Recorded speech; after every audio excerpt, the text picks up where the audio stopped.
What's going on, guys? It's your boy. Today we're going to be making another cooking video. I saw a little life hack on something that you can do to make your cookies better, so I'm going to be making cookies today.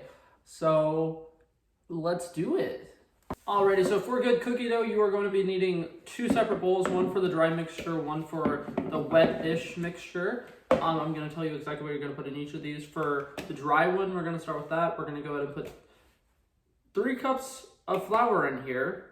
And then we're going to do a little bit of baking powder, like a teaspoon, give or take, a teaspoon of salt, and we're just going to leave it at that for the time being. And then we're going to go to the dry mixture. For the dry mixture, you're going to do 2 sticks of butter, and then you're going to add a cup of brown sugar and a cup of white sugar, some vanilla, and then I'll meet up with you then.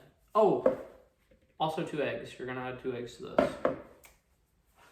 Okay, I'm whipping these up right now. I just realized, I don't remember if I said baking soda or baking powder. It's baking soda, so I might have accidentally said the wrong one.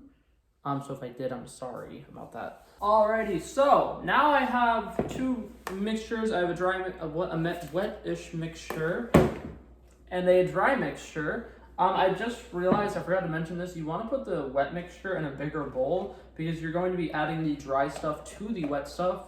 So the way I'm going to do it is I'm going to do it half at a time. So this bowl is just going to stay as it is. And this bowl I'm going to put a little bit in, and then I'm going to mix it, folding it in.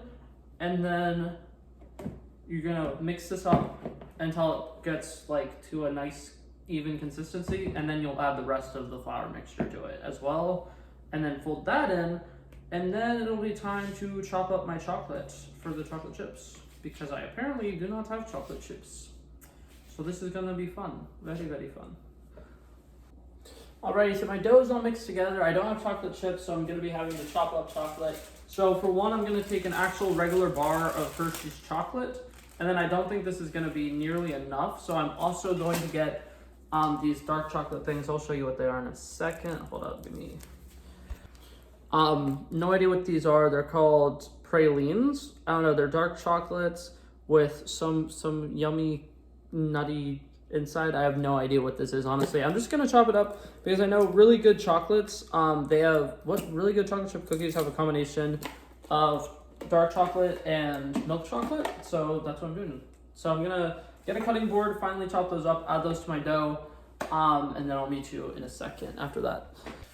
Alrighty, I now have my dough complete. So now for this next part, this is fully optional, but you know what they say, good things happen to those who wait.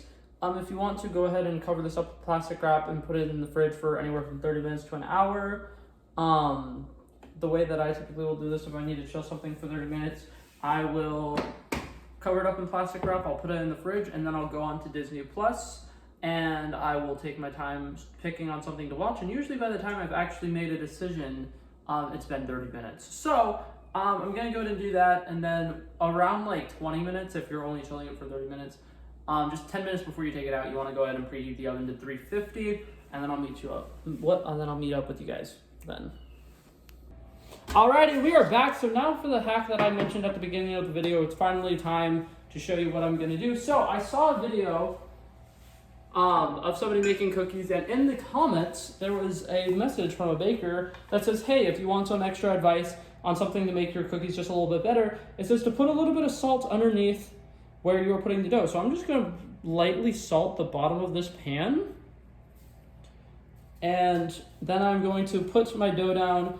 I want kind of slightly bigger cookies, so I don't know how much I'm gonna do on this pan. I might just do 8 on this pan, to be honest. But that was the whole hack. That was the whole reason I'm like, I wanna make cookies, because I saw a baker say that if you put salt down on the bottom of the pan, one, it adds a little bit of flavor.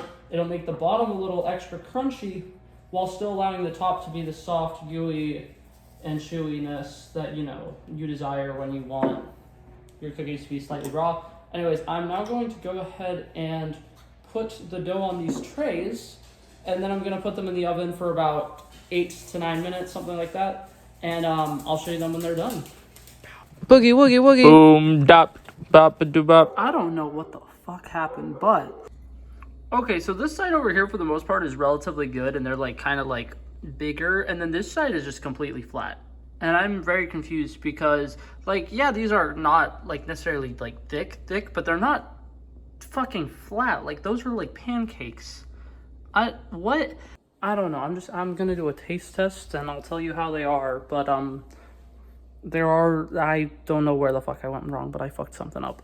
Alrighty, so after eating it, that was actually really fucking good. If you prefer thin and crispy cookies, those are actually probably like perfect for you. The salt trick did work. The bottom was actually really nice and crisp, and it actually was really, really delicious. I would probably recommend, but like I said, if you prefer thin crispy cookies instead of like the nice thick ones. But yeah, overall I think they're relatively good.